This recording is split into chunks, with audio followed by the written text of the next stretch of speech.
Is our guest this morning, Thursday, the 7th of August, 2025. It's Coffee Time with Peter Gomez. We're live on 92.1. We're also online at www.wcr.gm. So apart from waivers that you have not given to Albra, yes. What else has not been concessioned out to Albra?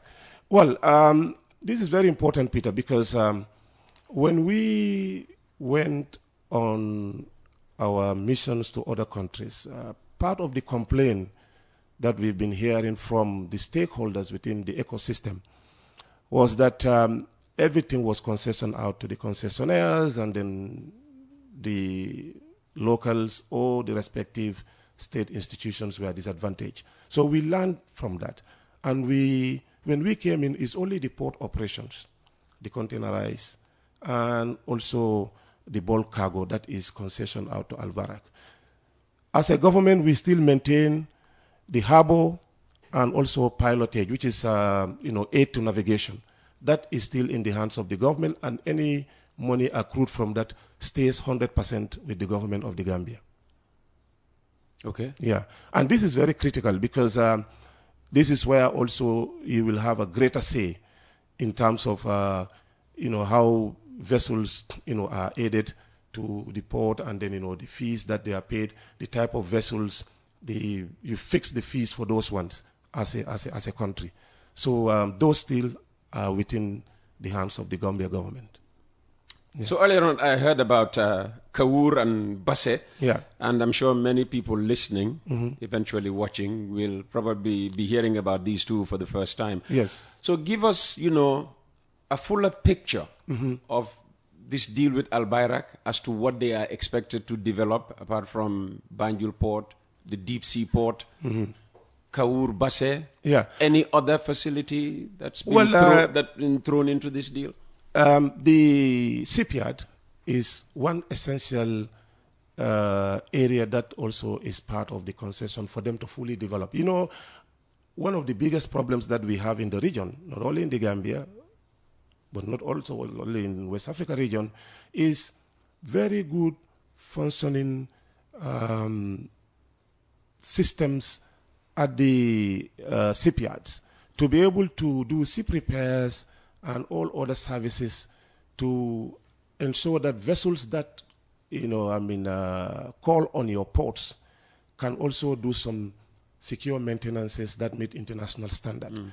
We have one in Lome, and I think also in Dakar, but the queue is so long that sometimes the reason why it takes certain goods to reach here more than a month is because some of these vessels will have to call on the port of Antwerp in Belgium or in Morocco to do essential repairs before they can come to our region.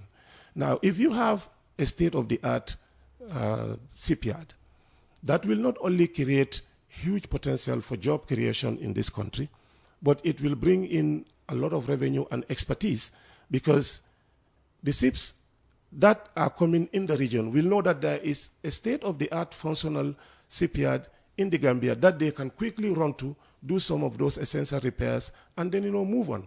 And that is why we also include that in the concession, so that Albra can take care of that through an investment, and they will also do the same thing in Sanyang. Now, for the Kawur and Basse, these are critical for our re-export trade. Knowing that the Africa Free Trade Continental Initiative is about to be launched by countries like Gambia and other countries.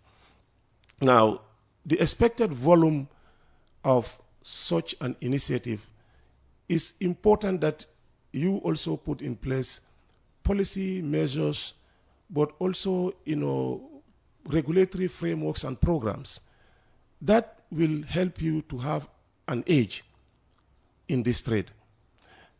And that is why, for the government of the Gambia, in a country where your river is navigable all the way to Basse, and during the colonial days and the early part of the PPP regime, the ports or the harbors in Kawur and Basse were very essential to inland trade. we thought it's necessary that we revive this, but by putting modern facilities. The overall agenda of the government is beyond the building of the harbors or port facilities or logistic platforms. Our intention is also to link our trade routes with those of northern Senegal to also capture the markets in inland countries like Mali and other countries that actually now are not only going to Senegal and Conakry, but they are going all the way to Ivory Coast, to Benin, to also Lomé. When we are nearer. When we are nearer. And we are nearer because in all these countries, when we do our bankability models and we run them on the software, especially if we're able to build a logistic platform in Basse or in Kaur, you can easily target and capture the Mali market because it is going to cut the travel time by more than 4 to 5 hours to any of these countries. So it is critical that when we did the concession, we look beyond what is in Banjul and in Sanyang, but what can be done as value addition to the whole overall, system of trade facilitation by building some of these, logistic platforms in the rural areas to create jobs, but also to enhance, the re-export, trade. So you eventually accepted the bid of Albra? Yes. Because of, I'm sure, the benefit package they presented to you. And when I say you, I mean government. Yes, and also the risk that they were ready to take. It's all part of the benefit package. Yeah, because if we'll you take look at all risks away from you. Exactly. It's like, you have the benefit of not risking anything. Yes, and in addition, because we are not investing anything, we also put as a condition that any activity that is to be implemented under this concession, if Albra fails, they have to, we as a government can cash the bonds that they have provided for those activities. Because every activity that we have with them is bonded by Albra, which is cashable if they fail to deliver. Okay. So those are huge, huge risks that any investor will have to think about before they can take those risks. Because two of the companies that were part of the bid, because of those risks, they opted out when we finally came up with the options. Okay. Yeah. So they dangled benefits before you, and you fell for those benefits. Have we started benefiting really from this benefit list that they dangled before you and whoever else was there negotiating on behalf of the Gambia? Yes, we have started already benefiting. In addition to taking over the operation staff, which is off our shoulders now. Also, the payment of the 5.1 or 2 million euro for you should know. Is it 5.1 or 5.2? Because our figures, I need to be very careful so that I don't, make a mistake. But I think it's 5.2, if I can remember very well. Yeah, at first, I heard 5.1, so I have 5.1 million euros down here. As I said, between 5.1 and 5.2. Okay. We also have tangible and non-tangible benefits, things that you can touch and feel and see, and things that you cannot actually see, but they are really part of the benefit package. Okay. For example, the most tangible benefit for us is the efficiency that this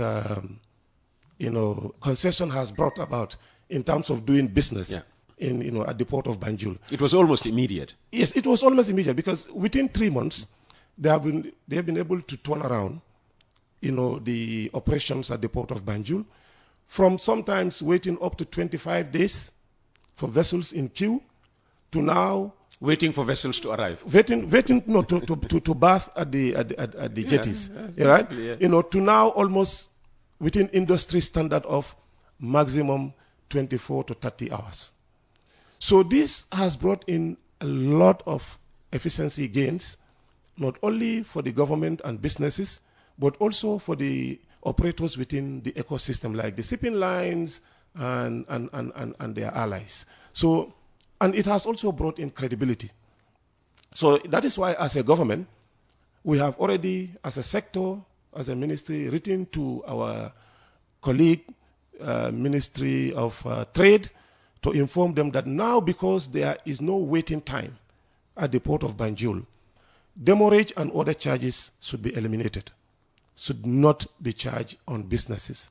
And Peter, what this means is that because we are not going to charge, demurrage and ship waiting time, which used to be sometimes in excess of between $5 and $10 million, now it means that any business that is operating in this country and is bringing in goods, we are putting extra $5 to $10 million in your pocket. And that should come as a direct impact on the price of consumer goods. I was very happy to hear Honorable Dr. Sise, the Minister of Information, Media and Broadcasting, on Tuesday saying that, government has been able to stabilize, most of the prices of essential commodities. People disagreed with that. Well, but what we are saying, especially for wholesale, the prices have been stable. This is largely due to the efficiency gains at the port of Banjul, because now there is predictability that you can bring your goods through the port of Banjul, and you know that within 1 day or the next 1.5 days, you should be able to have your container cleared, because the efficiency gains, the turnaround time is now like 300% from where we were before Albra took over. So these are really huge, tangible benefits. Now, Albra also is going to invest $19.5 million in the port of Banjul to improve on the jetty conditions, to improve on the yard conditions, to improve on the gate facilities and other technologies that are going to be implemented at the port of Banjul. Is there a time frame to this? Because yes, there is a time frame. A lot of people argue that we just hear that Albra is going to take over the Banjul port, 80-20, yes, because basis, and we haven't been told how much they've put into the port. Yes, it's 19.5 million. They have already started bringing in. I'm sure you are not on social media, with good reason. With good reasons, But already, those of you who actually are following the Banjul Port Facebook page and other social media handles, you will see that Albra has already started bringing in those huge cranes and equipment that are essential in helping, moving things very fast within the port environment. So all these things are being monetized even from the source.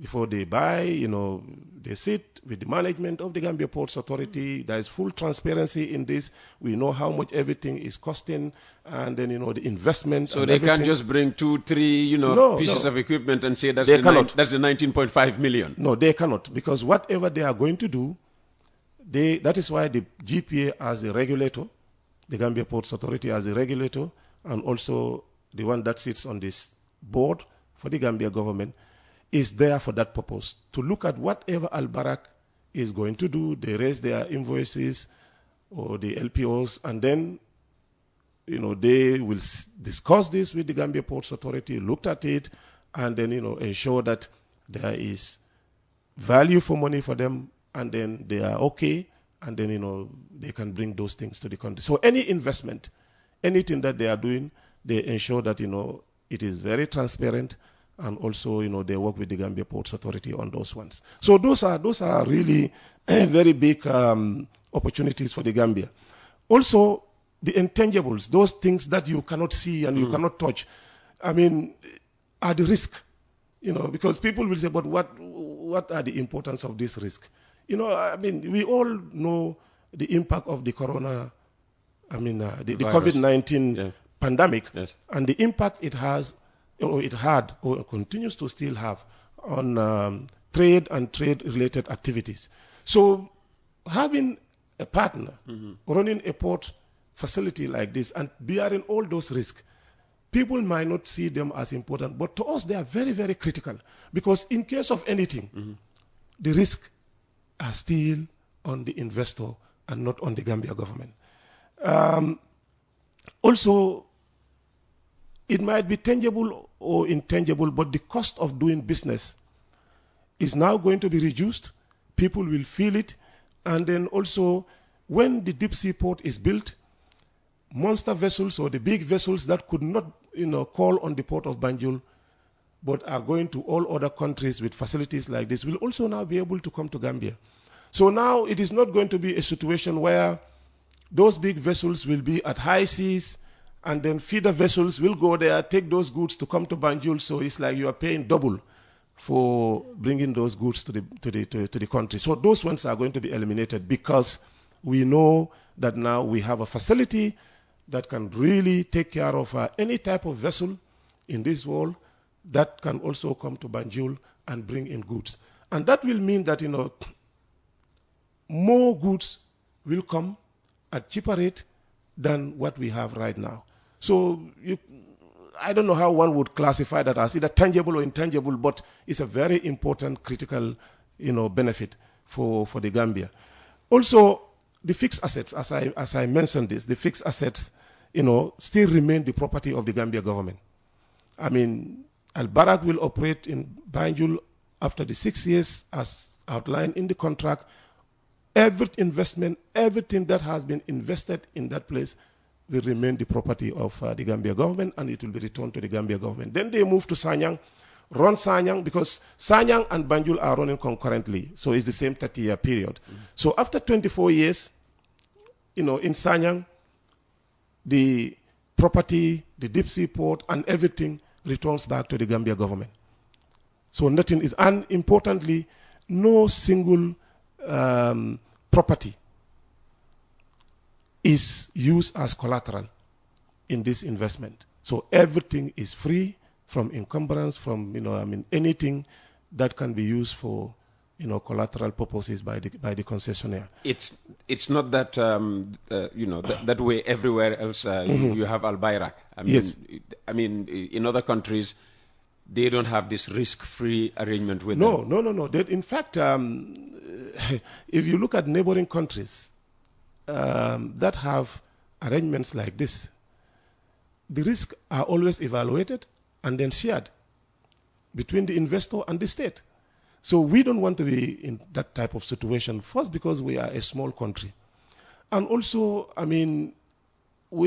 our economy is not that strong to go into an arrangement where, in case of failures or in case of huge problems related to nature or whatever, or environment, we can go and then dip our hands into coffers and then pay our risk. That is why we said, let the investor bear all the risk, and then we can take our shares, we can take our dividend, we can also take our gross income. And Sanyang also, we are taking 4% gross of the revenue. So this is going to be a huge potential for growth in this country.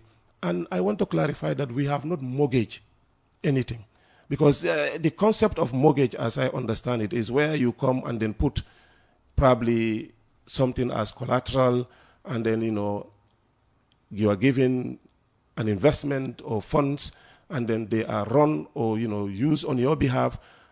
And if you are not able to deliver, those assets can be used to pay off. This time, all our assets are free from those type of things. So we have not mortgaged. This is a concession. It's a partnership. Okay. All right. Yeah. Well, mortgage is the favorite word the opposition uses.